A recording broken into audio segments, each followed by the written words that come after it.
अच्छा, सब लोगों ने मैवन किया।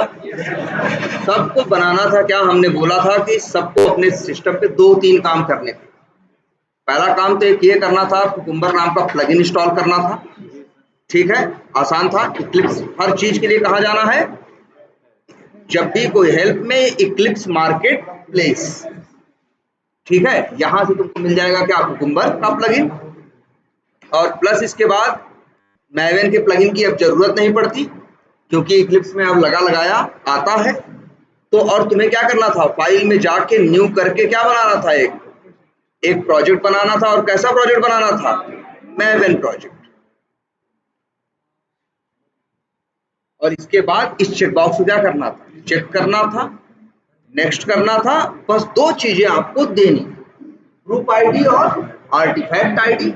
इसमें याद रखना, जनरली हम लोग क्या रखेंगे, कॉम डॉट कंपनी का नाम ग्रुप आईडी में जाएगा और प्रोजेक्ट का नाम जाएगा किसमें, आर्टिफैक्ट आईडी। जरा सोचो, जब मान लो मेरी एक कंपनी है एक्सपर्ट, वो क्या करती है, सॉफ्टवेयर डेवलप करती है या सर्विसेज देती है। एक कंपनी मेक माई ट्रिप है, उससे उसकी बात हुई। मेक माई ट्रिप ने कहा मेरे लिए एक सीआरएम एप्लीकेशन आप लोग डेवलप करो, बनाओ और उसकी टेस्टिंग सब कुछ करो। तो अगर हमें उसके ऑटोमेशन की जिम्मेदारी बनी मिलेगी तो हम क्या करेंगे, मान लो उनके प्रोजेक्ट का नाम है क्या, सीआरएम, या मान लो उनके यहाँ है क्या, मान लो ट्रेवल सीआरएम, उनका नाम है क्या, उसका ट्रेवल सीआरएम करके उनके एप्लीकेशन का नाम है। और मेक माई ट्रिप वाले हमसे बनवा रहे हैं, हम लोग बना रहे हैं, हमारी कंपनी के 4-6 लोग मिलके डेवलप कर रहे हैं, कुछ लोग टेस्ट कर रहे हैं, कुछ लोग उसका क्या कर रहे हैं, ऑटोमेशन कर रहे हैं। तो हम लोग ऑटोमेशन का जब कोड करेंगे तो पहले क्या बनाएंगे, मैवन प्रोजेक्ट। और हम लोग क्या रखते थे, ग्रुप आईडी क्या देंगे, कॉम एक्सपर्ट व्यू का नहीं है वो प्रोजेक्ट जो हम बना रहे हैं, किसका है, मेक माई ट्रिप का ना। तो हम लिखेंगे कॉम डॉट मेक माई ट्रिप का मतलब शॉर्ट में लिख दिया क्या, एमएमटी। और प्रोजेक्ट का नाम अगर हमने हमारा क्या है, ट्रेवल सीआरएम, तो आर्टिफैक्ट आईडी में देंगे क्या, ट्रेवल सीआरएम। और फिर फिनिश करेंगे। और अब एक ट्रेवल सीआरएम नाम का जो आर्टिफैक्ट आईडी में रहता है वही प्रोजेक्ट का क्या होता है, नाम होता है। और जब बनाओगे, बनाते ही तुम्हें पता है इतनी चीजें अपने आप बन के आ जाएंगी। ये जो बन रहा है ये मैवन प्रोजेक्ट है, यहाँ एम लिखा हुआ है। जावा प्रोजेक्ट होता तो क्या लिखा होता, जे। और मैवन प्रोजेक्ट और जावा प्रोजेक्ट में एक अंतर तो तुमको साफ साफ दिखता है ना, कि जो जावा प्रोजेक्ट होते हैं हमारे, उनमें सिर्फ एसआरसी होता है, लेकिन इसमें 4 चीजें दिख रही हैं, SRC main Java, SRC main resources, SRC test Java, SRC test resources. इनका स्ट्रक्चर ये है, बना बनाया आपने, हमने बनाया नहीं ना। मैवन प्रोजेक्ट बनाओगे ये स्ट्रक्चर अपने आप बन के आ जाएगा। और साथ में एक लगी हुई फाइल मिलेगी pom.xml। बहुत से लोग के सिस्टम पे शायद एरर दे रहा हो, दे रहा है ना, देगा। अगर बहुत से लोगों के सिस्टम पे हो सकता है यहाँ एरर दे रहा होगा, इस फाइल में कहीं एरर दे रहा होगा। एक तो एरर इसलिए दे रहा होगा कुछ बहुत बड़ी गलती कर दी है, जैसे टैग बंद ही नहीं किए, सेव कर दो, अब एरर दे रहा है ना। तो ये एरर तो समझ में आती है, इस एरर को सही करने का तरीका क्या है कि भैया टैग बंद करो, सही हो जाएगा, चली गई एरर। लेकिन कभी कभी ऐसा होगा सब सही होगा लेकिन फिर भी रेड कलर से आएगा, फिर भी ये इस फाइल पे एरर देखो, अभी भी देखो आ ही रहा है। क्यों आ रहा भाई, अच्छा नीचे वाला एक एक्स्ट्रा लग गया है ना।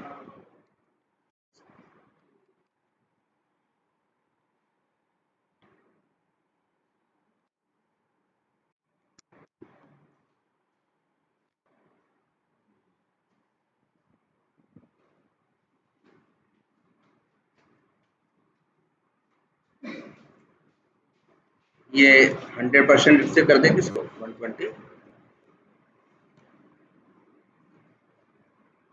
ये देखो pom.xml। अब इस pom.xml तब भी कभी कभी एरर आएगी यार, ये लाल लाल दिखाएगा, कहीं किसी लाइन में लाल आएगा, जबकि कुछ भी गलती नहीं होगी। जब भी तुम्हारे साथ ऐसा हो तो अपन यही काम सबसे पहले ट्राई करते हैं। वी टाइगर में ये प्रोजेक्ट पे राइट क्लिक करते हैं तो यहाँ ऑप्शन मिलता है किसका, मैवन का। और यहाँ एक ऑप्शन आता है किसका, अपडेट प्रोजेक्ट।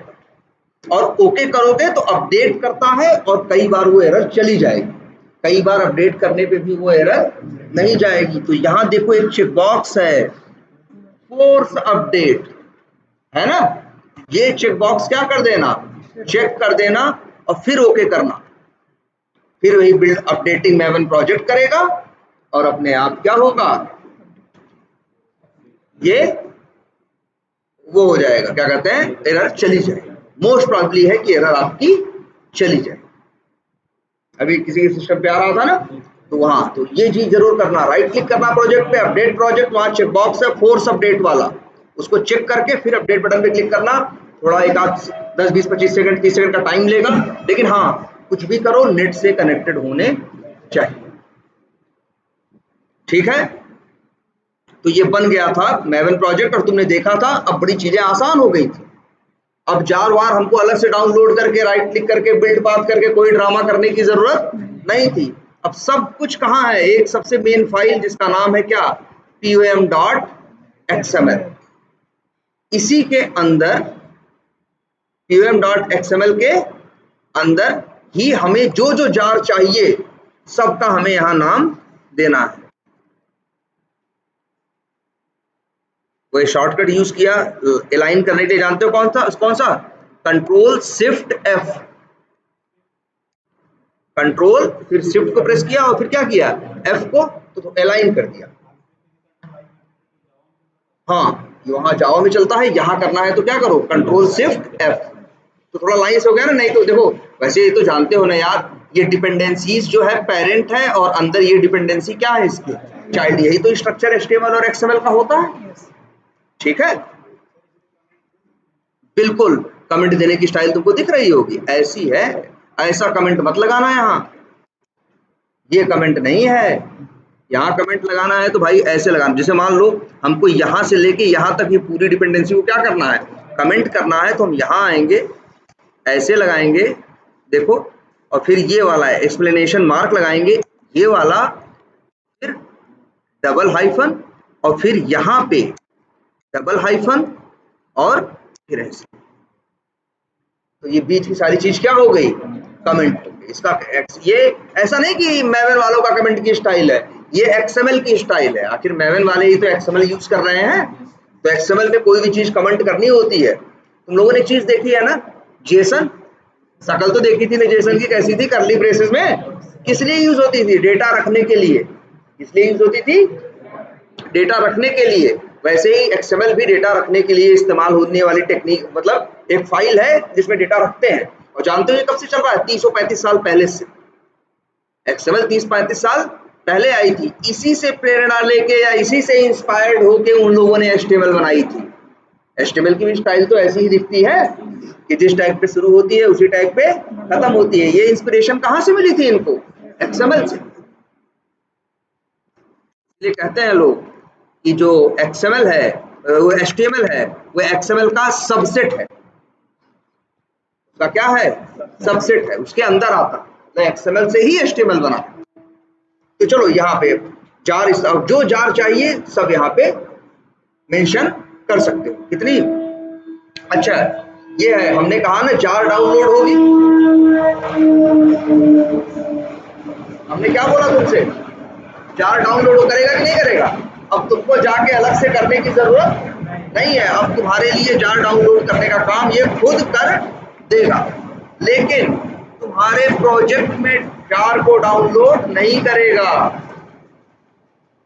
ध्यान से समझो, तुम्हारे प्रोजेक्ट में जार को डाउनलोड नहीं करेगा, जार यहां नहीं आएगी, कहां आएगी, कल दिखाया था ना,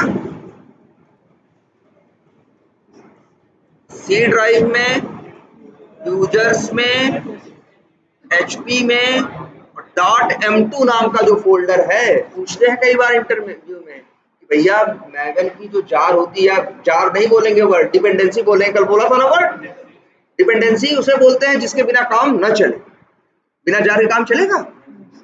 प्लगइन डिपेंडेंसी नहीं है भाई, प्लगइन डिपेंडेंसी नहीं है। प्लगइन क्या है, एक्सटेंशन है जो अलग से लगाते हैं, बिना प्लगइन के भी चीज काम कर सकती है। लेकिन डिपेंडेंसी अगर किसी को बोल रहे हो तो इसका मतलब है इसके बिना काम नहीं चल सकता।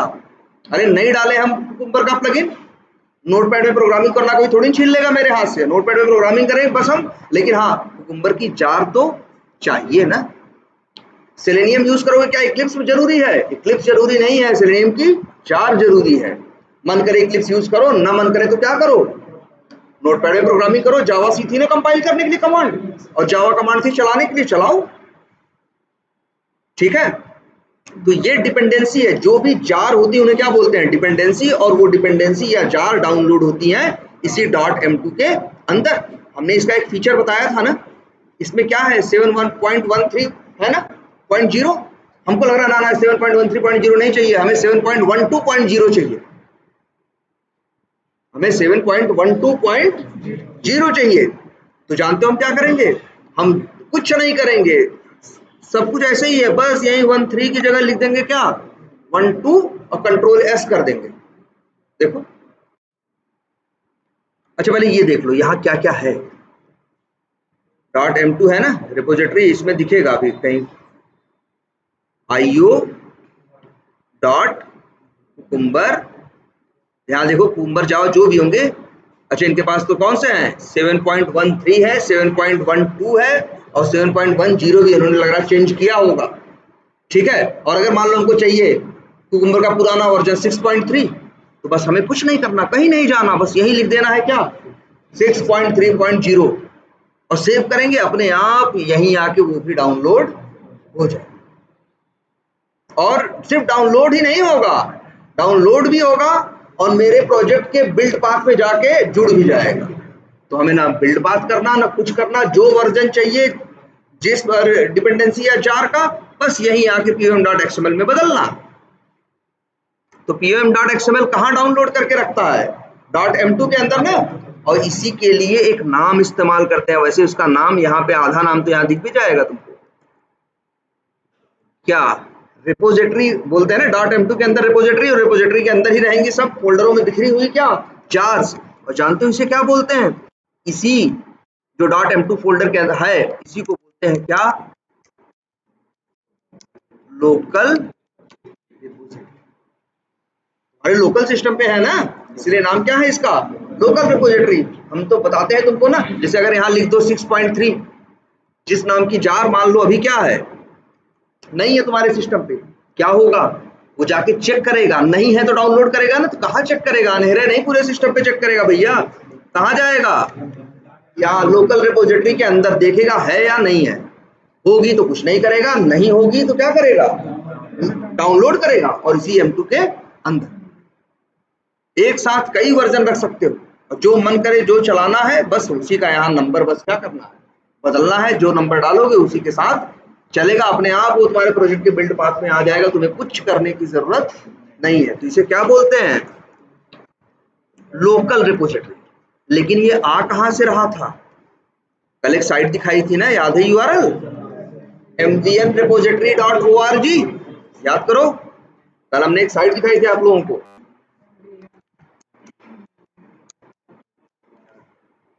.com, पहले इनका org था, पहले इनका नाम कुछ और था, पहले इनका नाम कुछ ऐसा था M2org ऐसे करके कुछ था क्या, फिर बाद में maven.org था, फिर मैं वो mvnrepository.org था। अब इन्होंने URL क्या बदला है, mvnrepository. यही सब पड़ा है, सारी जार आती यहीं से है। लेकिन बताओ हम लोग कहीं इसका URL देते हैं, नहीं देते ना, फिर भी आती है। अरे भाई मैवन वालों का ही बनाया ये टूल है, और मैवन वालों की ही बनाई ये साइट है, तो वो टूल वाले अपनी साइट का नाम एड्रेस नहीं जानते होंगे, जानते हैं, इसलिए तुमको बताने की जरूरत नहीं। वो कहेंगे भैया हमें क्यों बता रहे हो, हम ही तो दोनों बनाए हैं, हम ही तो वो साइट बनाए हैं जहां सारा रखे हैं, और हम ही लोग वो मैवन टूल बनाए हैं जिसको तुम अपने इक्लिप्स के साथ क्या कर रहे हो, यूज कर रहे हो। तो हमें मत बताओ कि मैं mvnrepository.com हमारा एड्रेस है, हमें पता है हमारा एड्रेस क्या है, तुम्हें बताने की जरूरत यहाँ कुछ नहीं है, सब कुछ यहीं से आता है ना, सारी जार हैं इसी पे, यहाँ लाखों जार हैं। और इसको क्या बोलते हैं मालूम है, इसके लिए वर्ड इस्तेमाल होता है क्या, सेंट्रल रिपोजिटरी।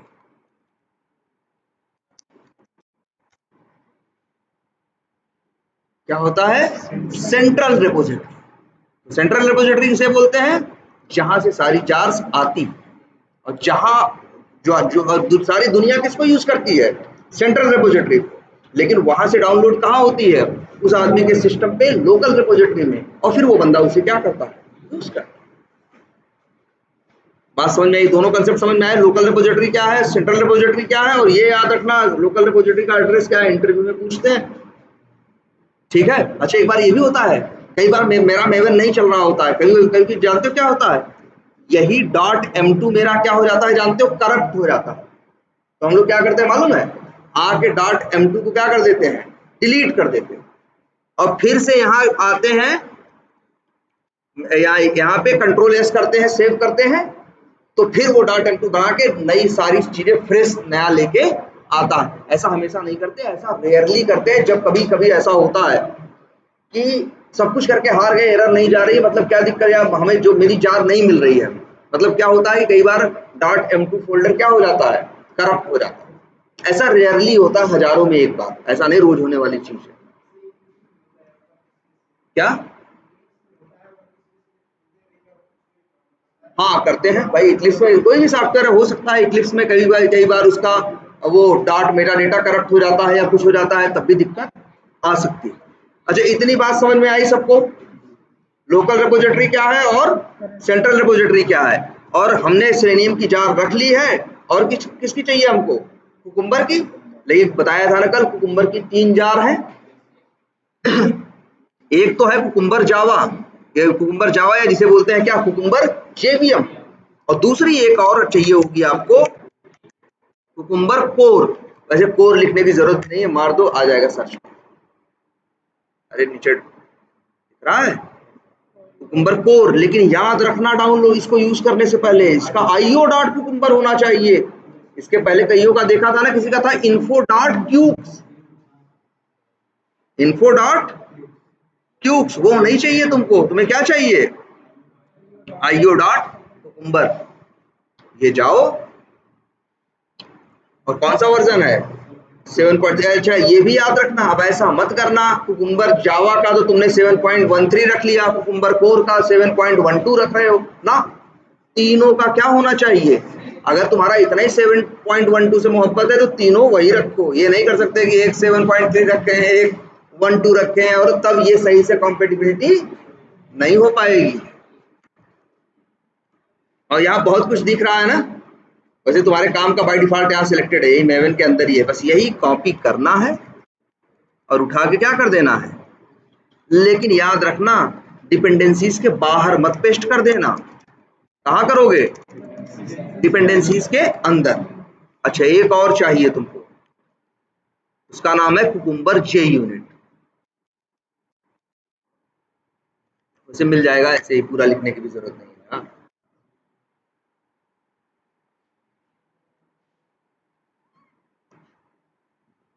दिख रहा है, दिख तो रहा है, लेकिन ये काम वाला नहीं है। कि किसका है, info.cubes का है।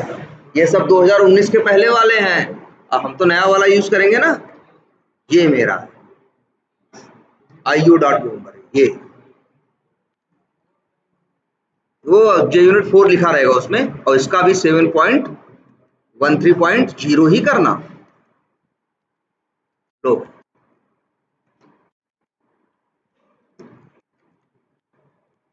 सेव कर दिया, कंट्रोल शिफ्ट F करके देखो, सेव कर दिए ना, बिल्डिंग स्टार्ट हो गई, डाउनलोड होना क्या हो गया, स्टार्ट हो गया। अब जितना टाइम लगे वो लगेगा, जैसा नेट की स्पीड रहेगी, चीजें डाउनलोड करके ये क्या कर देगा, फिर रेडी कर देगा। हो गया। अब ये तुम्हारे पास सारी जार्स भी आ गई, सेलेनियम की भी जार आ गई, अब तुम कुकुम्बर को इंप्लीमेंट कर सकते हो। क्लियर है ये? तो ये सबको अपने सिस्टम पे करना है, मैवन प्रोजेक्ट बनाना है, और pum.xml के अंदर जाके जो जार चाहिए वो जार यहाँ दे सकते हो। मान लो अभी आगे तुम लोग को पढ़ाएंगे एक्सेल से डेटा रीड करना, एक्सेल से डेटा कैसे ऑटोमेटिकली उठाना है या कुछ करना है, तो उसके लिए अलग जार चाहिए। उस जार का नाम क्या जानते हो, पीओआई। क्या नाम है, पीओआई। वो भी यही करेंगे, यही नेट पे आके सर्च मारेंगे, डाल दे। किसका है जानते हो पीओआई, ये अपाचे वालों का, जिनका मैवन है उन्हीं का। कौन है ये, अपाचे पीओआई। इंटर मारेंगे उसकी आ जाएंगी, आ गई अपाचे पीओआई कॉमन। क्लिक करेंगे और फिर क्या करेंगे, इस समय कौन सा वर्जन चल रहा है इनका लेटेस्ट 5.2.3, ये क्लिक करेंगे, अंदर आ जाएगा भाई लोग, ये आ गया, कॉपी किया और क्या कर दिया उसे वहां पे पेस्ट कर दिया। ये वाली जार भी डाउनलोड होगी, कहाँ चली जाएगी, .m2 के अंदर। एक बात और सुनो, पहले जब तुम लोग जार यूज करते थे तो हर प्रोजेक्ट के लिए अक्सर डाउनलोड करते थे, कहीं भी कॉपी करके पेस्ट करके फिर बिल्ड पास करते थे ना, वही जार का वर्जन तुम्हारे सिस्टम पे 20 जगह पड़ा रहता था। अलग अलग प्रोजेक्ट में बनाते थे तो अलग अलग करते थे ना। अब ये टेंशन नहीं है, इस सिस्टम पे 100 प्रोजेक्ट बनाओ, अगर वो मैवन प्रोजेक्ट है 100 के 100, तो उनके लिए जार अलग से कहीं नहीं डाउनलोड हुई, सबकी जार कहाँ जाएगी, एक ही जगह। मान लो हम एक नया प्रोजेक्ट बनाए, क्योंकि मान लो मेरे पास कंपनी हमको 2 काम पे डाल रखी थी और दोनों जगह कुकुम्बर चल रहा था। उनका था कंपनी का भैया 4 घंटा इनके प्रोजेक्ट पे काम करो और 4 घंटा इनके पे, तो हम कितने प्रोजेक्ट बनाए अपने यहाँ, 2। लेकिन डिपेंडेंसी 2 जगह नहीं रखेंगे, सारी डिपेंडेंसी कहाँ जाएंगी, सारी जार्स कहाँ जाएंगी, .m2 के अंदर, यहीं से वो भी यूज करेगा, वहीं से वो भी यूज करेगा। मान लो हमने पहला प्रोजेक्ट बनाया, लिखा और डाउनलोड हो गई, अब हम दूसरा प्रोजेक्ट बनाएंगे, बस हमें ये करना है क्या, यही कॉपी करके पेस्ट करना है, लेकिन ये तो वहां पे पहले से डाउनलोडेड है ना M2 के अंदर, तो अब नए वाले प्रोजेक्ट में ये फिर से डाउनलोड करेगा नहीं, क्योंकि भैया पहली बात तो ये प्रोजेक्ट में डाउनलोड करता ही नहीं, ये सब कुछ कहाँ रख करता है, .m2 के अंदर। और हर मैवन प्रोजेक्ट को पता होता है मेरी चीज कहाँ है, .m2 के अंदर। तो तुम्हारे जार की 100 कॉपी नहीं रहती, कॉपी कितनी रहती है, एक ही। अच्छा है ना, स्पेस बच रहा है, नहीं तो तुम क्या करते थे, डाउनलोड करते थे डाउनलोड्स फोल्डर में, फिर वहां से इस प्रोजेक्ट में भी डालते थे, वहां वही चीज 10 जगह रहती थी कि नहीं, तुम्हारे सिस्टम पे 10 जगह घेरती थी कि नहीं। अब वो करने की भी जरूरत नहीं, अलग अलग है तो कोई बात नहीं, बस नाम तो लिखो तुम, यहाँ नंबर दो। तो अगर ये वाली M2 के अंदर नहीं होगी तो डाउनलोड करेगा, ये वाली नहीं होगी, जैसे मान लो एक में 4.12 यूज करना है, एक में 4.9 यूज करना है, तो जहां 4.12 यूज करना है 12 लिखो, जिसमें 199 यूज करना है 9 यूज करो, और 4.12 और 9 दोनों एक ही जगह जाएंगे यार। यही देखो, अच्छा अभी शायद इसमें नहीं होगा, जैसे हम देखें ORG और कहाँ गया सेलेनियम HQ, किसी फोल्डर में जाओ 12 दिख रहा है ना, लेकिन अगर हमको मान लो 11 भी है ना, शायद नहीं, एक नया भी आ गया भाई कल ही रात को 4.12.1, सेव कर दो, ये तो नहीं है ना, मतलब दूसरे प्रोजेक्ट में कर दो या इसी पे कर दो, सेव करो, बिल्डिंग हो रहा है ना, अब नया डाउनलोड कर रहा है, और डाउनलोड करके कहाँ रखेगा, इसी के अंदर। अरे 10 वर्जन तुम जिसका नाम लिखोगे वो यहाँ आ जाएगा, और कोई प्रोजेक्ट यूज करने के लिए वो नाम लिखेगा, वो भी आके चेक करेगा कहाँ, M2 के अंदर। अगर वो वर्जन पड़ा है तो वो फिर डाउनलोड नहीं करेगा, और नहीं पड़ा है तो डाउनलोड करेगा। क्या अगर लिखोगे 4.3 नाम का वर्जन है कि नहीं है, नहीं है तो भैया कहाँ से करेगा, तब रेड कलर से दे देगा डिपेंडेंसी वाली लाइन पे, कहेगा कि भैया, जाएगा बेचारा सेंट्रल रिपोजिटरी के पास, पहले कहेगा भैया 4.3 दो, तो कहेगा 4.3 नाम का वर्जन तो कभी आया ही नहीं था, तब तुम्हारे यहाँ pum.xml की उस डिपेंडेंसी वाली लाइन को रेड ऐसे लाइन लगा देगा। ठीक है भाई, जो वर्जन एग्जिस्ट नहीं करता तब कहाँ से लाएगा, ठीक है। देखो अब इनके सिस्टम पे वो भी है, अभी इस समय चलेगा इनका 4.121 के सहारे, और अगर यहाँ 0 लिख दें, अब डाउनलोड नहीं करेगा, एक बार डाउनलोड किया है, अब चलेगा 4.1, तो समझ लो ये बस इतना लिखा और कंट्रोल एस करके सेव कर दिया। अब ये मान के चलो तुम्हारे इस प्रोजेक्ट की बिल्ड पाथ में 4.12.0 से लेनी है, और अगर यहाँ लिख दें 1, अब चलाएं तो 4.12.1 वाले सेलेनियम से चलेगा, समझ रहे हो। तो 2 कंसेप्ट याद रखना, सेंट्रल रिपोजिटरी और कौन सी, लोकल रिपोजिटरी। पूरे सिस्टम पे 10 लोकल रिपोजिटरी नहीं रहती, एक ही जगह रहती है, जितनी भी जार रहेंगी सब उसी जगह आएंगी। सेलेनियम की नहीं, कुकुम्बर की भी देखो मिलेंगी यहाँ भाई। अच्छा ये कुकुम्बर का क्या था याद करो, IO.कुकुम्बर था ना, जो हम बोल रहे थे IO.कुकुम्बर, तो हम कैसे जान जाते कुकुम्बर कहाँ, अगर हमको कोई कहेगा कुकुम्बर की इसमें दिखाओ, तो यार यहाँ नाम यहाँ दिखाई देगा। देखो हम वो सेलेनियम को ढूंढने ORG में क्यों गए, क्योंकि सेलेनियम का जो एड्रेस है वो ORG डॉट करके है, और इसका देखो IO है ना, देखो IO मिल गया ना, कुकुम्बर मिल गया ना, कोई कुकुम्बर जाए, है ना। तो ये तुम्हारा इस तरह से मैवन डिपेंडेंसी को मैनेज करता है। तुम्हारे लिए सब कुछ करना क्या हो जाएगा, बहुत आसान हो जाएगा। और अपडेट प्रोजेक्ट करना और वो फोर्स वाला, अगर एरर आए तो वो ऑप्शन जरूर इस्तेमाल करो, ठीक है, याद रहेगी इतनी बात। अच्छा एक बात और बता दें, ये चलाएगा। अच्छा देखते हैं बिल्ड पाथ में है क्या यार, ये तो देखा ही नहीं हम लोगों ने ना। राइट क्लिक करें और पहले तो हम लोग कॉन्फ़िगर करते थे, आज हम कर रहे हैं, नहीं कर रहे हैं। देखो जेआरई सिस्टम लाइब्रेरी तो हमेशा रहती है ना, वो तो कोई भी प्रोजेक्ट बनाते हो। लेकिन यहाँ एक और क्या आ गया, पहले अलग से जो जार लगाते थे वो रहती थी, अब यहाँ क्या आ गया, मैवन डिपेंडेंसीज। अब क्लिक करो, ये सारी चीजें आई, समझ रहे हो। प्रोजेक्ट में डाउनलोड नहीं हुई हैं तो वहीं कहाँ .m2 के अंदर, वहीं से उठाता है ये, वही दिखा रहा है ये, ठीक है। लेकिन एक चीज दिख रही होगी, जावा 2 J2 SE -1.5 लिखा है, मतलब समझ, जबकि मेरे ख्याल से इस सिस्टम पे अगर जावा का वर्जन पड़ा भी होगा तो क्या पड़ा है अपन देखे, क्या पड़ा है भाई, जिसका सिस्टम उससे पूछो यार, अंदाजा लगा रहे हो सब लोग। जावा, हाँ जावा क्या पड़ा है, 20 पड़ा है, पड़ा है कि नहीं पड़ा है। लेकिन अरे यार जावा 20 है। अच्छी चीज तुमने कभी देखी है, राइट क्लिक करके अपने प्रोजेक्ट जो पुराने वाले थे उनमें भी देखो यार, कंपाइलर भी एक होता है ना ऑप्शन, नहीं ध्यान दिया होगा तुम लोगों ने। किसी किसी के सिस्टम पे पहले दिक्कत आती थी इसलिए वो लोग जानते थे, अब नए लोगों को दिक्कत ही नहीं आ रही इसलिए जान ही नहीं रहे हैं। तो ये बिल्ड पाथ में अगर जाओ, कॉन्फ़िगर बिल्ड पाथ में ना, तो जैसे यहाँ रिसोर्स दिखता है, जावा बिल्ड पाथ दिखता है, यहाँ ये भी दिखता है जावा का कंपाइलर। जावा 20 यूज कर रहे हो ना, जावा बहुत पुराना है भाई, जावा 5 आया था, 6 आया था, 5 को 5 नहीं कहते थे, 1.5, 1.6, 1.7 चला, जावा 8 को बोलते थे जावा 1.8, 1.9, और 9 के बाद इन लोगों ने नाम रखने का तरीका बदल दिया, अब कहा भैया 1 पॉइंट करके नाम नहीं रखेंगे, अब वो लोग नाम रखते हैं जावा 10, जावा 11, जावा 12, जावा 13, जावा 14। कोई जावा का पुराना देखो, पुराने वालों में ऐसे नंबर रोज देते थे, 1.1, 1.2 ऐसे था उनका नाम। जब से जावा 10 आया तो जावा 20 चल रहा है ना, जब जावा ये आया था 10 आया, तब से इन्होंने कहा कि 1.10 नहीं लिखेंगे या 1.11 नहीं लिखेंगे, क्या लिखेंगे हम, सीधे सीधे 10 लिखेंगे। और यहाँ देखो ये बता रहा है कि अच्छा तुम लोग यूज करते हो ना driver dot find element dot send keys, एक काम करना, अपना ये कंपाइलर चेक करना, और कंपाइलर में अगर यहाँ 1.5 लिखा रहे, कंपाइलर में यहाँ क्या सिलेक्टेड रहे 1.5, और कोड लिखना जरा driver dot find element dot send keys, select की जार रखे रहना, और देखोगे 2 लाइन एरर देखिए। सेंड कीज मेथड आर्गुमेंट में क्या मांगता है, सच्चाई तो स्ट्रिंग नहीं है, कैर सीक्वेंस।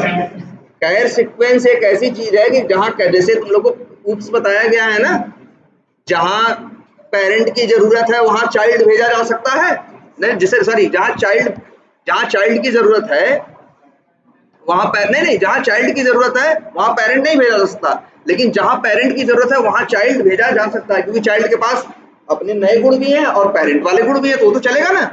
तो सच्चाई ये है कि कैर सीक्वेंस पेरेंट है और स्ट्रिंग उसका क्या है, चाइल्ड है। लेकिन ये चीज आई थी कब, ये कंसेप्ट आया था जावा 6 में, जावा 1.6 में, लेकिन तुम्हारा कंपाइलर लगा हुआ है कहाँ, जावा 1.5 में, तब कैर सीक्वेंस नाम के वर्ड का जिक्र ही नहीं था। तो तुम्हारे सिस्टम पे वो चीज क्या दिखाएगी, एरर दिखाएगी, क्योंकि जावा 1.5 के टाइम पे कैर सीक्वेंस नहीं था। ये आया था कब, जब किसी के सिस्टम पे ऐसा होता था, हम लोग पहले जब पढ़ाते थे, किसी सिस्टम पे दिक्कत आती थी तो फिर क्या करते थे मालूम है, ये चेक बॉक्स क्या करते थे, अनचेक करते थे। देखो अभी तक ये डिसेबल्ड था ना, जब ये अनचेक करते थे तो इनेबल होता, सारे आएंगे यार, कितने आ रहे हैं, 18 ही नहीं भाई, 19-20 भी आएगा, नहीं है, अच्छा चलो ये यहाँ आ रहे हैं सारे कि नहीं, जो कंपाइलर, अब फिर वही अगर हम कंपाइलर सेलेक्ट कर लेंगे क्या 1.6 और या 1.6 से आगे का, तो वही वो सेंड कीज वाली लाइन क्या हो जाएगी, चली जाएगी। अब लोगों में कम आता है, लेकिन पहले जब जावा 8 चल रहे थे तब सिस्टम में ऐसा होता था, किसी के सिस्टम में बाय डिफॉल्ट जावा 1.5 कंपाइलर में सिलेक्ट रहता था, तो वो लोग बेचारे सिंडिकेट लिखते थे, उनकी लाइन क्या देती थी, एरर दिया करती थी। तो तुम कंपाइलर भी चेंज कर सकते हो यार, लेकिन अभी बाय डिफॉल्ट क्या सिलेक्टेड था इसमें, सॉरी क्या सिलेक्टेड था, लेकिन 1.5 रहेगा अगर, तो आगे जाके इसमें कोड करके देख लेना, सिंडिकेट वाला एरर देगा। अच्छा ऐसे 18 कर दिए, अप्लाई एंड क्या कर दिए, क्लोज कर दिए, यस कर दिए, अब 18 हो गया, अब रहेगा तो चलेगा, जावा 1.6 पे भी चलेगा, लेकिन हो गया ना। एक चीज हमने जब भी कभी हमें अपडेट करना तो झंझट होती है ना, कुछ इधर उधर आता है तो हम राइट क्लिक करते हैं, एक ही तरीका जानते हैं, मैवन अपडेट प्रोजेक्ट, और फिर क्या किया, फोर्स अपडेट लगाया, और ये फोर्स अपडेट कर दिया ना, तो ये फिर से अपडेट करता है, और अपडेट करने में ये गड़बड़ हो जाएगी तुम्हारे साथ कि अब जाके बिल्ड पाथ में देखोगे क्या अपना कंपाइलर, तो फिर दिखाएगा क्या 1.5, तब डरने लगोगे तुम अपडेट करने से, कहोगे यार फिर बदल जाएगा, है फिर जाके हमें चेंज करना पड़ेगा। रीजन ये है कि मैवन बाय डिफॉल्ट उठाता है कौन सा 1.5, अगर मेंशन ना करो, बताओ ना मैवन को कि तुम्हें कौन सा यूज करना है, तो जावा यूज करता है किसे 1.5 को। 1.5 को क्यों करता है, इसलिए करता है कि जिसने 20 साल पहले जावा इंस्टॉल किया होगा और नहीं अपडेट किया होगा, उसके सिस्टम पे भी 1.5 होगा, और जो जावा 18 लेके आया है, क्योंकि जावा का नया वर्जन जब लाते हो तो उसके अंदर पुराने वर्जन वाली सारी खूबियां रहती हैं। जैसे देखो जावा 18 डाले हैं ना, क्या ये जावा 20 डाले, लेकिन 18 17 16 15 सब दिख रहा था कि नहीं दिख रहा था, वो सारी खूबियां उसके अंदर, जावा का नया वर्जन डालोगे लेकिन पुरानी खूबियां छोड़ता नहीं। लेकिन ये एक दिक्कत आएगी, तो इसलिए हमको यहाँ ये चीज बताना पड़ता है। यहाँ पे जैसे हम लिखेंगे, देखो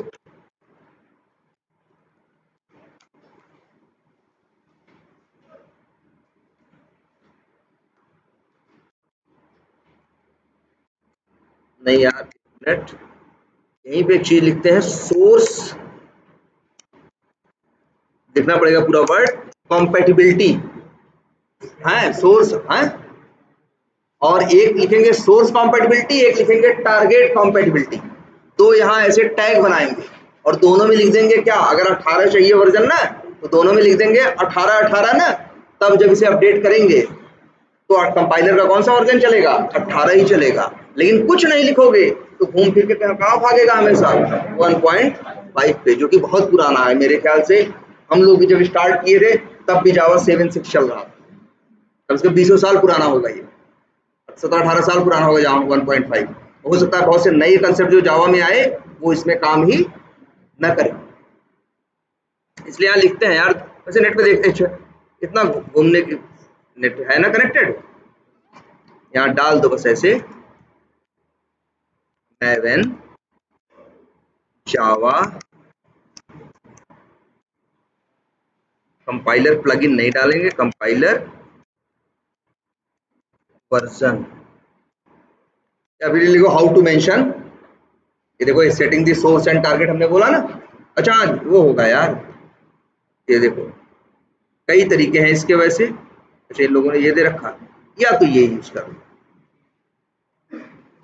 यही कॉपी करके, एक और हम जो बता रहे थे सोर्स कॉम्पेटिबिलिटी वो भी चलता है, और चाहो तो बस ये कर, और यहाँ 1.8 नहीं, क्या चाहिए 18 चाहिए, 1.18 नहीं होता, ये सब दशमलव लगते थे कब तक, जावा 9 तक, जब 10 आया इसके बाद से दशमलव लगाना इन लोगों ने क्या कर दिया, बंद कर दिया। अब देखो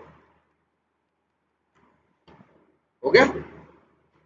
अब भले इसको एक काम करो, राइट क्लिक करो, मैवन, और क्या करो, अपडेट प्रोजेक्ट करो,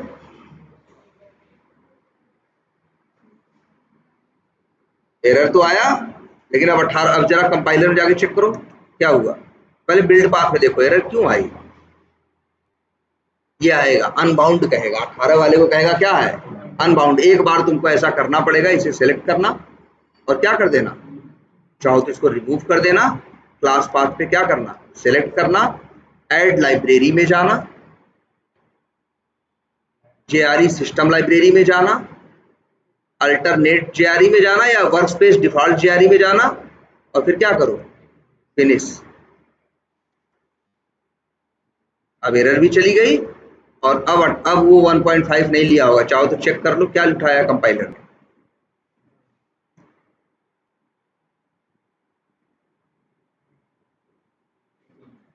आ गया ना, ये चीज याद रखना, नहीं तो वही है बार बार अपडेट करोगे फिर से भाग के पहुंच जाएगा कहाँ 1.5 के। बाई डिफॉल्ट ये उठाता है 1. क्योंकि ये सोचता है कि अगर कोई पुराना वाला हुआ तो 1.5 तो उसको भी संभाल लेगा और नए वाला तो जो है नया पुराना दोनों संभाल सकता है। क्लियर है इतनी बात? इसमें कोई कंफ्यूजन? तो मैं सबसे पहले अपने सिस्टम पे सबके सभी लोग क्या करो, कॉन्फ़िगर करो। अच्छा एक वर्ड सुना था तुमने ना, ग्रुप आईडी और आर्टिफैक्ट आईडी, कहीं और भी लिखा हुआ दिख रहा है? तो यहाँ भी लिखा दिख रहा है ना और यहाँ भी लिखा दिख रहा है ना, कई जगह लिखा हुआ दिखेगा। हर डिपेंडेंसी के अंदर ये वर्ड दिखाई देगा, ग्रुप आईडी, आर्टिफैक्ट आईडी और वर्जन। और तुम्हारे भी प्रोजेक्ट में ये तीन चीज दिखाई देगी। ऊपर तो तुम्हारे वाले की डिटेल है जो बनाए थे com.eva, group ID, artifact ID और वर्जन। मैवन की कोई भी चीज हो, चाहे डिपेंडेंसी हो चाहे प्रोजेक्ट हो, तीन चीज उसके पास जरूर होगी। क्या? ग्रुप आईडी, आर्टिफैक्ट आईडी और वर्जन। ठीक है? अच्छा सोचो कभी जरा, ग्रुप आईडी और आर्टिफैक्ट आईडी डिपेंडेंसी में क्यों होते हैं?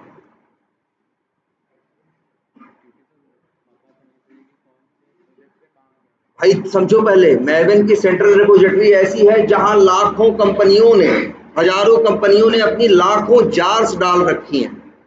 अब तुम भी जार डाल रहे हो, हम भी जार डाल रहे हैं, तुम भी जार डाल रहे हो और कौन डाल रहा है? हम भी वही डाल रहे हैं। गलती से तुम्हारा भी नाम सेम था और मेरे का भी सेम था तो गड़बड़ नहीं हो जाएगा? रखा तो एक ही जगह जा रहा है।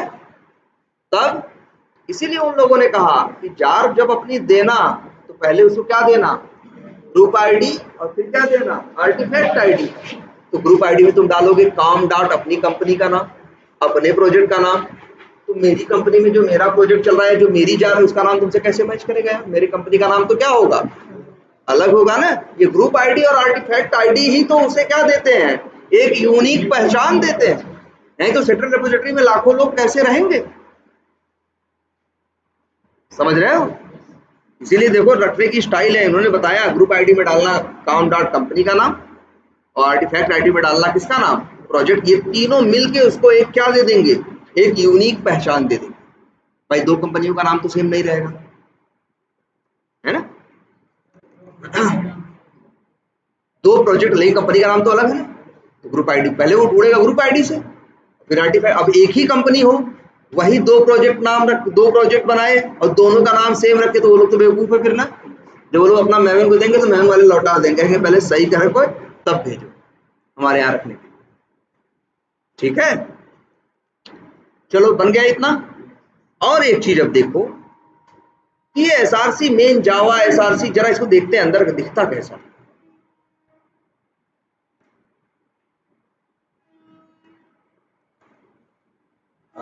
सॉरी,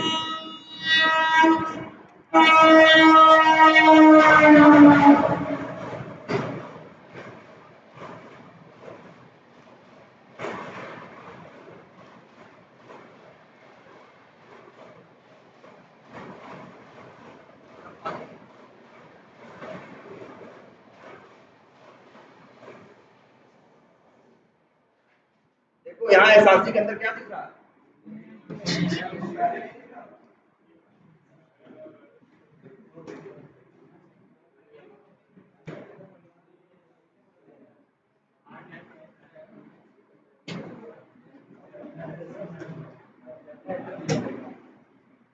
एक लोग पहले दिखा था ना, सिर्फ एसआरसी दिखा करता था।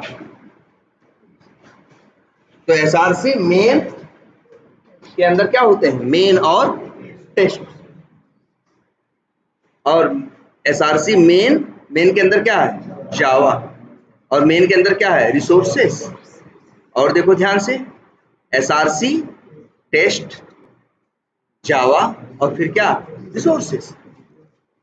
तो ये वही तो दिख रहा है यहाँ, SRC main Java, SRC main resources, SRC test Java और SRC टेस्ट रिसोर्सेज। देखो दिख रहा है कि नहीं दिख रहा?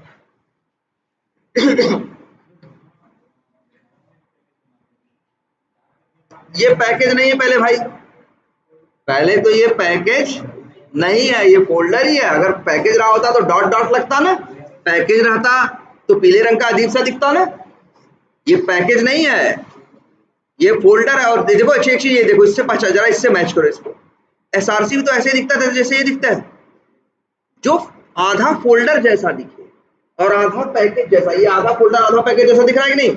और असली पैकेज कैसा होता है भाई? ऐसा होता है ना। और ये कैसा दिख रहा है?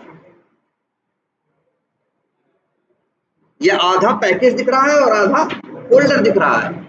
ये जानते हो इसे क्या बोलते हैं? इसे बोलते हैं सोर्स फोल्डर। इसे बोलते हैं क्या? Source folder. तो तुम्हारे नॉर्मल प्रोजेक्ट में जावा का एक सोर्स फोल्डर होता है जो जावा प्रोजेक्ट बनाते थे और उसी के अंदर पैकेज बना के क्लासेस रखते थे। लेकिन मैवन में जब प्रोजेक्ट बनाते हो तो यहाँ 4 सोर्स फोल्डर मिलते हैं। SRC मेन जावा, SRC ये मेन जावा को पैकेज मत समझ लेना। SRC मेन, जैसे वहां सिर्फ SRC था सोर्स फोल्डर, यहाँ सोर्स फोल्डर कौन है? 4 है। SRC main Java, SRC test Java, SRC main resources, SRC test resources. ये इनका स्ट्रक्चर है। अभी देखते हैं कि ऐसा इन्होंने बनाया क्यों। अच्छा, किसी किसी सिस्टम पे ये दिक्कत आएगी, जानते हो क्या? ये नहीं दिखाई देगा। 4 सोर्स फोल्डर बनने चाहिए ना, किन्हीं किन्हीं के सिस्टम पे दिक्कत आएगी तो नहीं दिखेगा। लेकिन जरा ये देखो, SRC मेन जावा दिख रहा है ना, यहां भी तो SRC दिख रहा है।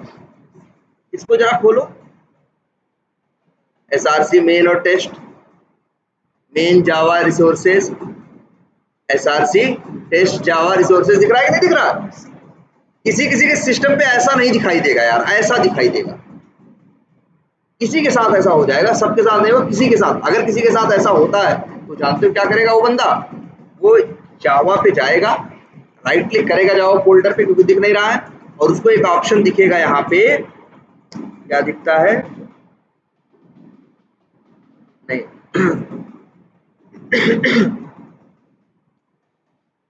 यार,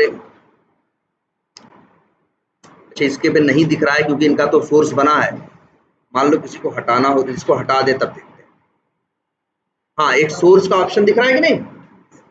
तो ये एक ऑप्शन दिखेगा किसका? सोर्स का। और अगर तुम कर दोगे क्या? फॉर्मेट, तो नॉर्मल फोल्डर को भी सोर्स फोल्डर ये तब बना देगा। ये ऐसा सिर्फ उसी को करना है जिसके सिस्टम पे ये बना हुआ इस तरह से दिखाई न दे, सिर्फ फोल्डर है। जैसे यहाँ, अच्छा ये मत सोचना ये अलग है ये अलग है, ये भी ये चीज भी यही है और ये चीज भी यही है, ठीक है? बस ये उसका फोल्डर वाला चेहरा दिखा रहा है और ये उसका कैसा दिखा रहा है? सोर्स वाला चेहरा दिखा रहा है। तुम्हें मतलब किससे है? इससे नहीं है। किससे है? इससे। और याद करो पुराना अपने जावा प्रोजेक्ट क्या होता था? SRC ना, और कंपाइल होके कहाँ जाता था? बिन में ना। ये नहीं जाता बिन में, ये जाता है टारगेट में। यहाँ देखो टारगेट नाम का एक फोल्डर दिख रहा है ना, वहां जब कुछ भी करते थे, कहाँ पे? जब नॉर्मल जावा प्रोजेक्ट बनाते थे तो SRC भी बनता था, बिन भी बनता था। लिखते थे SRC में, कंपाइल होके जाता था बिन में। लेकिन मैवन प्रोजेक्ट में ऐसा नहीं होता। मैवन प्रोजेक्ट में जाए लिखोगे इन चारों में, SRC मेन जावा इन लोगों में, और कंपाइल होके जाएगा कहाँ? टारगेट नाम का एक फोल्डर। इसमें कंपाइल होने के बाद चीजें कहाँ जाएंगी? टारगेट में। अब ऐसा नहीं, मैवन प्रोजेक्ट बना रहे हो, बिन ढूंढ रहे हो, बिन मिलेगा ही नहीं। वहां क्या मिलेगा? टारगेट। बात इतनी याद रहेगी, बात एकदम एग्जैक्टली प्रैक्टिस करनी है आप लोगों को, सब कुछ बना के देखना है। अब ये आते हैं कि ये 4 नाम क्यों दे रखे, क्या SRC से सिर्फ क्या बिगड़ रहा था इनका, ये दिया। पहले तो ये समझो मैवन जैसा ही एक टूल पहले और चला करता था, उसका नाम हुआ करता था ANT, ANT, एंट बोलते थे, आंट बोलते थे, जैसा बोलते थे। बनाया इन्हीं अपाचे वालों ने था। और कब? लगभग 2003-4। और वही अपाचे वालों का लोग यूज किया करते थे। लेकिन बाद में उसी अपाचे वालों ने 2007 में बनाया क्या? मैवन। उन लोगों ने बनाया मैवन। किसके लिए बनाया था? डेवलपर्स के लिए बनाया था, ऐसा नहीं टेस्टर्स के लिए बनाया था। ये जो मैवन बनाया गया वो किसके लिए बनाया गया? डेवलपर्स के लिए, जो जावा में क्या कर रहे थे? डेवलपमेंट कर रहे थे। तो डेवलपर क्या करता है बताओ? डेवलपर कोड लिखता है ना भैया। डेवलपर का दो काम जाना, तुमसे इंटरव्यू में पूछेंगे भी भाई, उल्टा मत बोल देना। जैसे से पूछेंगे, कहेंगे कि भैया कोड कौन लिखता है? भाई डेवलपर लिखता है। कौन लिखता है? डेवलपर लिखता है। लेकिन इसके बाद टेस्टिंग के कई टाइप है ना, कई फेजेस हैं। एक फेज होता है क्या? यूनिट टेस्टिंग ना, जो आता है किसके अंदर? व्हाइट बॉक्स टेस्टिंग के अंदर आता है ना। यूनिट टेस्टिंग होती है, फिर इंटीग्रेशन टेस्टिंग होती है, और इसके बाद क्या होता है? सिस्टम टेस्टिंग ना। कभी मत बोलना यूनिट टेस्टिंग तुम करते हो। यूनिट टेस्टिंग हमेशा कौन करता है? डेवलपर करता है। बताया क्या होगा आप लोगों को? ये अक्सर यूनिट और इंटीग्रेशन कौन करता है? डेवलपर करता है। तो डेवलपर दो कोड लिखता है, एक डेवलपमेंट का और एक यूनिट टेस्टिंग का। जो यूनिट टेस्टिंग होती है ना, डेवलपर जो यूनिट टेस्टिंग करता है, तो डेवलपर उसका भी कोड लिखता है। इंटीग्रेशन टेस्टिंग भी अक्सर डेवलपर करता है। तो बोल देना भैया हम इंटीग्रेशन टेस्टिंग में चक्कर में ही मत पड़ना, कह देना भैया हम लोग, क्योंकि 95% जगहों पे टेस्टर सिर्फ क्या करेगा? System testing. हमारा काम इंटीग्रेशन टेस्टिंग करना नहीं है, हमारा काम सिर्फ क्या है? सिस्टम टेस्टिंग करना।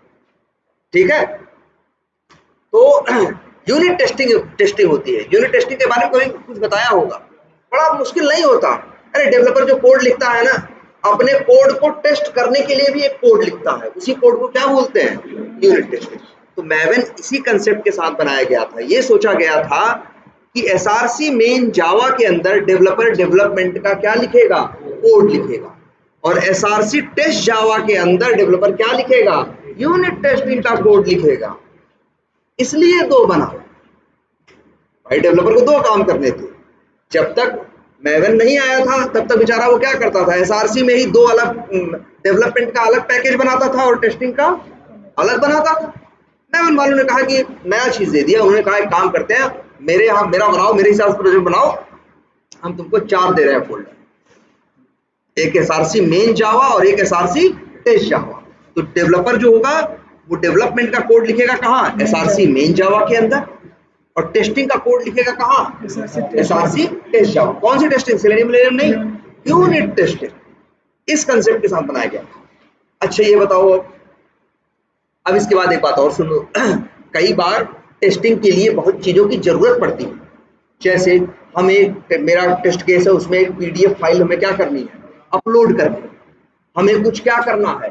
डाउनलोड करना है। एक एक्सेल फाइल में डेटा रखा है, वो हमें इस्तेमाल करना है। तो वो कोड तो नहीं है ना, वो कोड तो नहीं है ना। मान लो डेवलपर कोई काम करना है, उसको कोई फाइल चाहिए, कुछ चाहिए, तो वो कोड तो नहीं है ना। इसीलिए इन लोगों ने दो ऑप्शन बनाए, SRC main Java, SRC main resources. SRC main Java में डेवलपर डेवलपमेंट का क्या लिखता था? कोड लिखता था। और एसआरसी मेन रिसोर्सेज में वो डेवलपमेंट से रिलेटेड अगर कोई फाइल, कोई एक्सेल फाइल, कोई पीडीएफ फाइल, कुछ भी चाहिए होता था ऐसा रखने वाले सामान, तो वो एसआरसी मेन जावा में नहीं रखता था। कहाँ? SRC main resources. रिसोर्स की हिंदी क्या होती है? संसाधन ना, मतलब संसाधन का हो या जैसे रिसोर्स। और एसआरसी टेस्ट जावा में यूनिट टेस्टिंग का कोड लिखा करता था। और एसआरसी टेस्ट रिसोर्सेज में टेस्टिंग से रिलेटेड अगर कोई फाइल वाइल कुछ उसको रखनी है, वो सब कहाँ रखता था? एसआरसी टेस्ट रिसोर्सेज के अंदर। अब समझ में आया इनका मतलब क्या है? ये बनाया गया था डेवलपर के पॉइंट ऑफ व्यू से, लेकिन हम ही लोग बाद में क्या कर, टेस्टर्स भी इसे क्या करने लगे? यूज करने लगे। अब हमें तो डेवलपमेंट का कोड नहीं लिखना, हमें तो किसका लिखना है? सिर्फ टेस्टिंग का। तो हम क्या रखें? तो हम लोग क्या करते हैं मालूम है? हम लोग ये करते हैं, तुम अपना याद करो जरा पैकेज स्ट्रक्चर। तुम्हारे पास एक होता था क्या? यूटिलिटी वाला, यूटिल, जिसके अंदर सारे रहते थे क्या? Generic method. और दूसरी क्या थी? Page wise classes. तो जनरली हम टेस्टर्स क्या करते हैं मालूम है? एसआरसी मेन जावा के अंदर पेज वाइज क्या रखते हैं? क्लासेस रखते हैं। और यूटिल वाले क्या रखते हैं? पैकेज रखते हैं। तो यूटिल, पैकेज और पेज वाइज क्लासेस सब कहाँ जाती हैं? एसआरसी मेन जावा के अंदर। और जो हम टेस्ट स्क्रिप्ट बना रहे थे ना यार, एक पैकेज टेस्ट स्क्रिप्ट का था, रनर का था, और वो रनर टेस्ट स्क्रिप्ट सब कहाँ जाते हैं, एसआरसी टेस्ट जावा के अंदर। यार रखने को कहीं भी रखो, लेकिन हम लोग इस तरीके से रखते हैं, क्योंकि जैसे एसआरसी टेस्ट जावा में हो गया मेरा टेस्ट केस हो गया, और एसआरसी मेन जावा में क्या हो गया, उस टेस्ट केस को चलने के लिए जो जो चीजें की जरूरत है, जो जो कोड की जरूरत है, जैसे किसकी जरूरत है, यूटिलिटी की, यूटिल क्लास की जरूरत है और पेज वाइज क्लासेस की जरूरत है, तो उनको रख लिया कहाँ, एसआरसी मेन जावा में। भाई हम तो डेवलपर है नहीं कि मेरे पास डेवलपमेंट का कोड होगा, तो हम लोग अक्सर ही ऐसा करते हैं, एसआरसी मेन जावा में पेज वाइज क्लासेस रख लेंगे पैकेज के साथ, एसआर और क्या रख लेंगे, यूटिल वाली क्लासेस और पैकेज रख लेंगे, और एसआरसी टेस्ट जावा के अंदर हम क्या रख लेंगे, अपने टेस्ट स्क्रिप्ट और रनर वाला पैकेज रख लेंगे। बस यही करना। चलो एक काम करते हैं, इसी सिस्टम पे हमने लिखा था ना फीचर फाइल्स,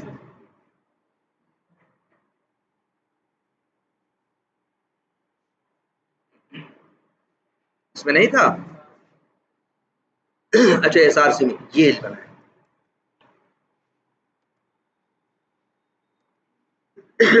बना तो दिया था हमने ना फीचर्स, ये है, ये फीचर्स है ना। अब बताओ जरा हम लोग, अच्छा मैं कई चीज पहले अपना सेट करते हैं प्रोजेक्ट। अब तुम लोगों को लगा ऐसा नहीं है कि हम नया फिर से पूरा कोड लिखेंगे, इसी में से कॉपी पेस्ट करके भाई अब हमको मैवन की स्टाइल में उसे बदलना है। नया भाई हमने पहले तुम लोगों ने ऑटोमेशन का कोड लिखा है ना, अब इसको यहाँ कैसे सेट करके रखा जाए, देखो कैसे करते हैं। क्या दिख रहा है तुम्हें, पहले यहाँ देखो, अभी फीचर्स को भूल जाओ, यहाँ तुम्हें क्या दिखता है, एक ऑब्जेक्ट रिपोजिटरी दिखती है, पेजेस दिखते हैं, रनर दिखता है, टेस्ट स्क्रिप्ट दिखता है और यूटिल। तो याद रखो तुमको यूटिल और टेस्ट स्क्रिप्ट और रनर कहाँ रखना है, एसआरसी टेस्ट जावा में, और बाकी चीजें कहाँ रखनी है, एसआरसी मेन जावा। तो कैसे रखें यार, अब यहाँ से ऐसे सीधे शायद कॉपी हो जाएगा, देखो अगर हो जाता है तो अच्छा, नहीं तो फिर दूसरा रास्ता निकालते हैं। और क्या है, इतनी चीजें हैं ना, इसी को लेते हैं। देखो ये भी होता है, सेलेक्ट किया, ड्रैग किया और एसआरसी मेन जावा में क्या कर दिया, ड्रॉप कर दिया। अरे यार अच्छा ऐसे तो कट पेस्ट हो गया है, चलो आ तो गया लेकिन क्या हो गया, ड्रैग करके ड्रॉप कर दिया तो क्या हुआ, वहां से हट गया, यहाँ चला आया। कॉपी पेस्ट, अच्छा अभी कंट्रोल जेड चलेगा भाई, चलना चाहिए यार।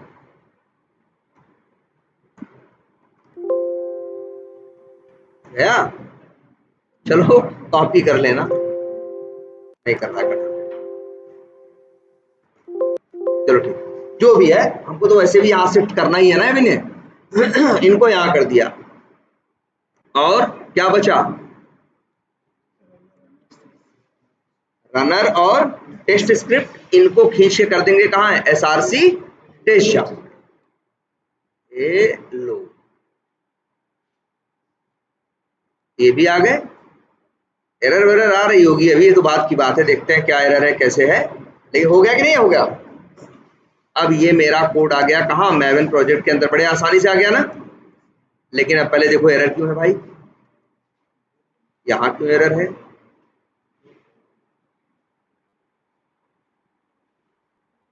गेटर स्केटर यूज कर रहे हो एट लॉम्बॉक ना, लॉम्बॉक की डिपेंडेंसी ऐड किए हो।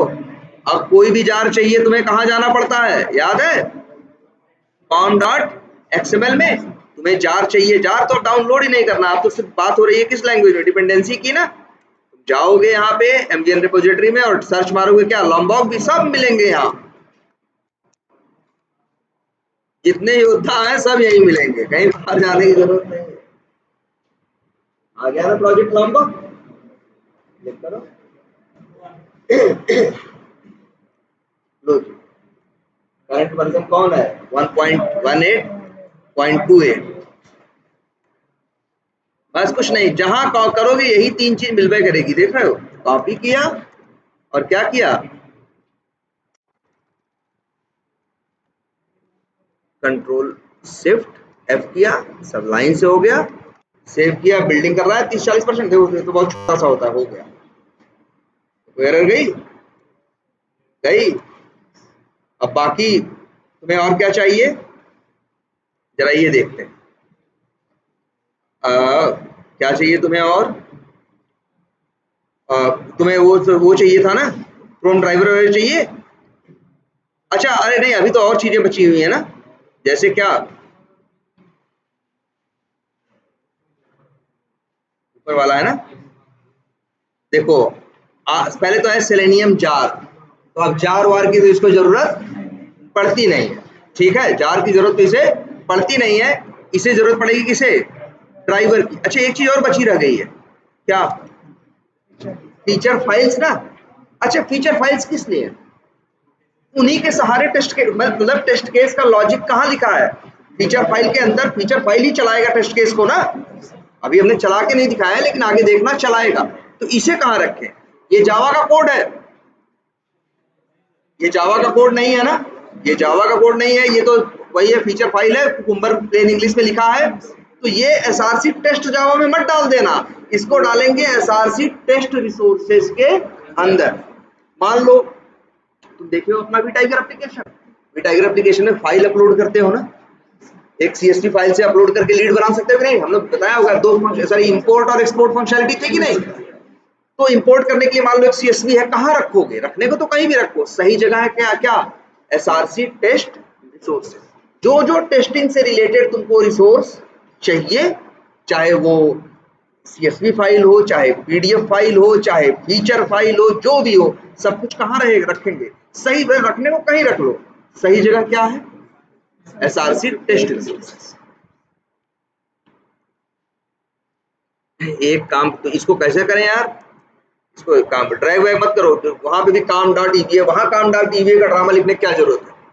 काम डॉट ईवीए ये सब लिखते हैं कहाँ? हम कोड के पैकेज में लिखते हैं ना। तो हम देखो कहाँ जा रहे हैं, प्रॉपर्टीज में जा रहे हैं, हम देख रहे हैं कहाँ लिखा है, ये जगह कहाँ है इसकी, कहाँ है भाई? देखो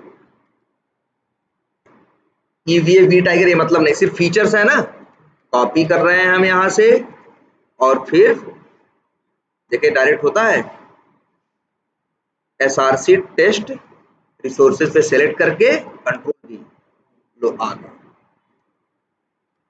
आ गया, ये काम हो गया। अब क्या फंसा? कोड एक चीज और मांग रहा होगा, ड्राइवर थोड़ी ना आएगा, ड्राइवर तो तुम्हें अपना डाउनलोड करके रखना पड़ता है ना। तो ड्राइवर वाला फोल्डर भी कॉपी करके, कहाँ ड्राइवर है तुम्हारे प्रोजेक्ट में बताओ? डायरेक्ट है ना, डायरेक्ट ऑल ड्राइवर फोल्डर है ना। तो हमने कॉपी किया और प्रोजेक्ट के अंदर ऑल ड्राइवर क्या कर दिया, टेक्स्ट, लो जी, तैयार। अब आपका प्रोजेक्ट शिफ्ट होके आ गया कहाँ पे? मैवन पे। अब चलाओ, कहाँ है जरा अपना टेस्ट केस देखो, SRC test Java test script है ना, ये है ना, चलाओ चलेगा। अच्छा रनर है, रनर चलाएं, रनर से चलाओ, रनर से भी चलेगा। राइट क्लिक करो,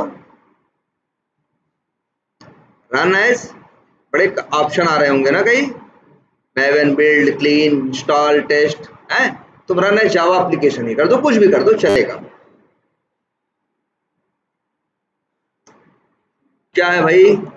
हाँ चलो अच्छी बात है, सारी दिक्कतें आज ही आ जा रही हैं। ये देखो एक दिक्कत और आएगी बार बार, कई बार जैसे ये आ रहा है, देख लो ध्यान से इस एरर को देखो।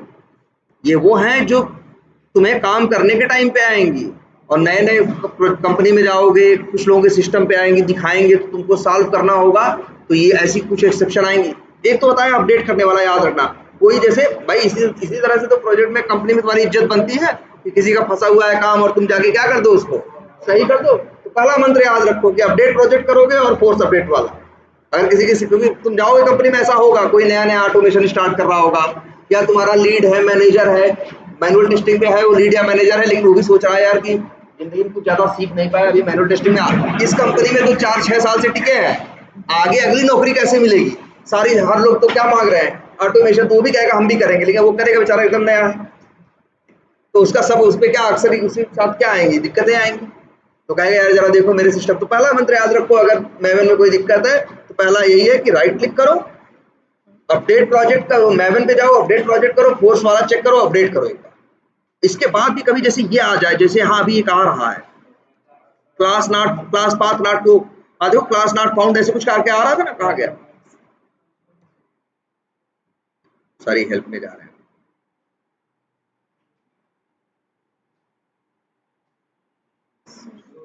सो व्यू कंसोल।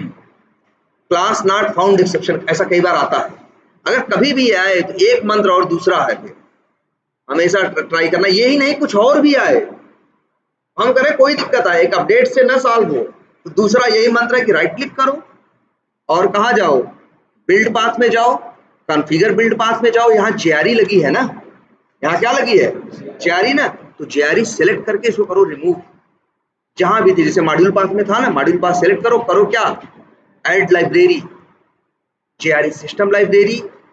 यहाँ से तो बात नहीं बनेगी, जेआरई नहीं चाहिए तुमको, चाहिए जेडीके तुमको, तो इसलिए क्या करोगे, अल्टरनेट जेआरई पे, एकदम याद, वीडियो तो रिकॉर्ड हो ही रहा है, इंस्टॉल्ड जेआरई पे क्या करोगे, क्लिक करोगे, यहाँ जो जेआरई है उसको कहोगे, इसे हटाओगे या सिलेक्ट करके क्या कर दोगे, इसको चाहो तो क्या कर दो, रिमूव कर दो, ऐड बटन पे क्लिक करोगे, स्टैंडर्ड वीएम पे क्लिक करोगे, फिर मांगेगा जेआरई होम, यहाँ लिखेगा क्या, डायरेक्टरी है ना, डायरेक्टरी पे क्लिक करोगे, फिर जाओगे कहाँ, सी ड्राइव में, प्रोग्राम फाइल्स में, जहां तुम्हारा जावा इंस्टॉल है, यहाँ ये जेडीके है ना, यही जेडीके सिलेक्ट करो। मतलब जेआरई की जगह क्या लगाना, जेडीके लगाना, ये 70% प्रॉब्लम को सॉल्व कर देता। ठीक है, तो ये दो चीज तो याद रखो, पहले करना है, किसी की तुम्हारे, चाहे तुम्हारे पे दिक्कत आए चाहे दूसरे पे, और 95% समस्याएं इसी की समस्या सॉल्व हो भी जाती है। लो फिनिश किया, अप्लाई एंड क्लोज किया, ठीक है, फिनिश किया और ये किया, सेटिंग बिल्ड बात कर रहा है ना, ये देखा करो ध्यान से, तब तक ये पूरा ना हो ना जाए। अब एक बार चला के देखो भाई,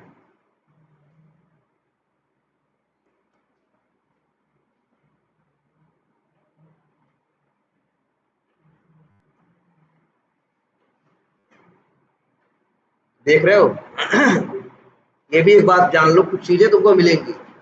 जैसे कई बार तुम्हारा किसी किसी सेलेनियम में ना, तुम्हारे प्रोजेक्ट में भी किसी के साथ ऐसा हुआ होगा शायद, तो ये भी आ गई। अच्छा एक चीज और देखो,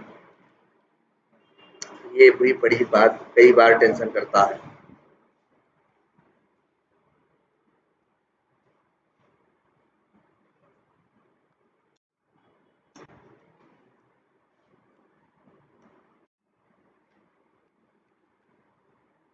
ये स्कोप रहे ना, डिपेंडेंसी के अंदर कई बार क्या लिखा रहता है, स्कोप, स्कोप हटा देना।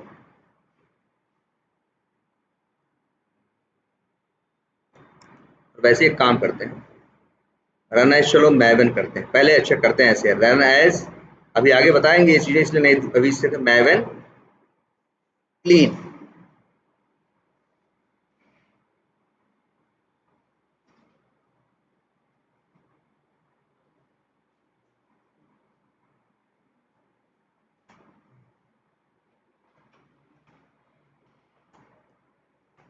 ठीक है। तो सबसे पहले आप सब लोग अपने सिस्टम पे यही कॉन्फ़िगर करो, एक काम करो, ये जो प्रोजेक्ट है बना हुआ है, इसको इसको जिप करना एज इट इज और ग्रुप पे डाल दो, मेरे पास भी इसकी एक कॉपी आ जाए, इसमें बाकी चीजें, इसका ऑटोमेशन चल रहा है ना, ठीक है, तो चलो मेरे पास भी इसको भेज दें, ठीक है, तो इसकी वो सब फाइलें हम कल क्लास से पहले अपने आप ही सेट कर देंगे।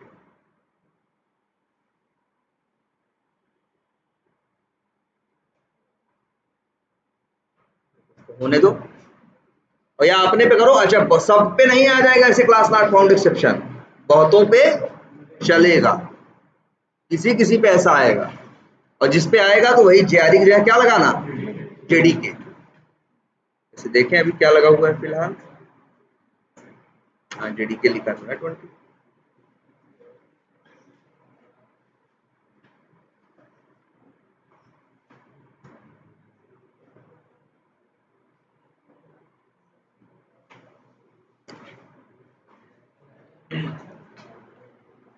अभी फर्स्ट टाइम है ना, फर्स्ट टाइम चीजें रहेंगी तब इसीलिए कर रहा है, एक बार मैवन क्लीन कर दे रहे हैं। मैवन क्लीन कोई मुश्किल काम नहीं था ना, राइट क्लिक किया, रन एज, वहां ऑप्शन आया था मैवन क्लीन। और एक चीज एक बार देख लो सब लोग, ये बात, प्रोजेक्ट कहाँ है तुम्हारा, यही है, नहीं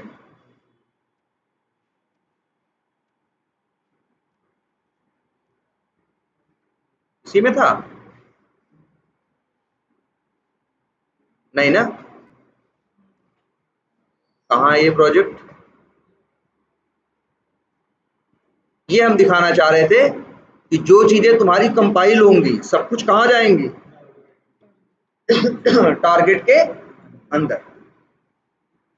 ठीक है, जो चीज भी रहेंगी सब कहाँ जाएंगी? टारगेट के अंदर। काम कर, पहले से एक बार चल जाने दो। हाँ, इसके बाद यहां से भी रन करके देखना। क्या कर रहे हो? नहीं समझ पा रहे हम क्या कर रहे हो?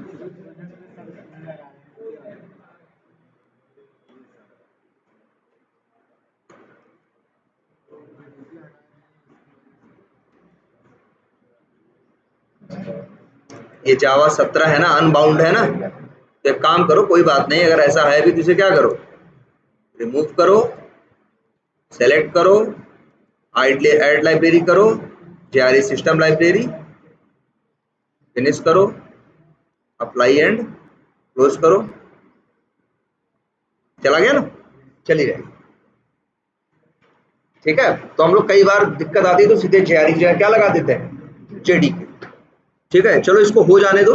ठीक है, फिर इसको देखते हैं। तो अब तुम्हारा क्या हो गया, तो ऐसे सब लोग पहले माइग्रेट कर लो अपने प्रोजेक्ट को, किसके ऊपर? मैवन के ऊपर। और सबसे अच्छा तो यह है कि नहीं, वैसे एक बार अपने अपने हाथ से भी ट्राई कर लेना, लेकिन हाँ ये कॉपी शेयर जरूर कर देना। ठीक है, हाँ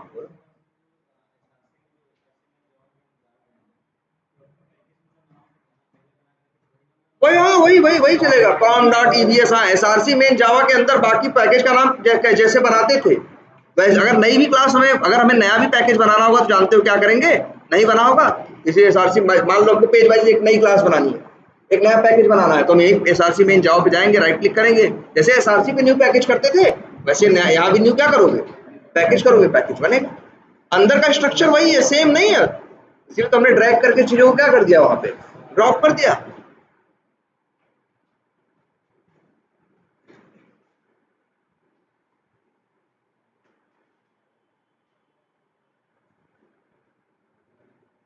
ठीक है, चलो इसके आगे कल देखते हैं, लेकिन पहले सब लोग अपने सिस्टम पे इतना करो। अब देखो कुकुम्बर की जार आ गई है, प्लगइन आ गया है, मैवन की चीजें क्या हो गई हैं, शिफ्ट हो गई हैं।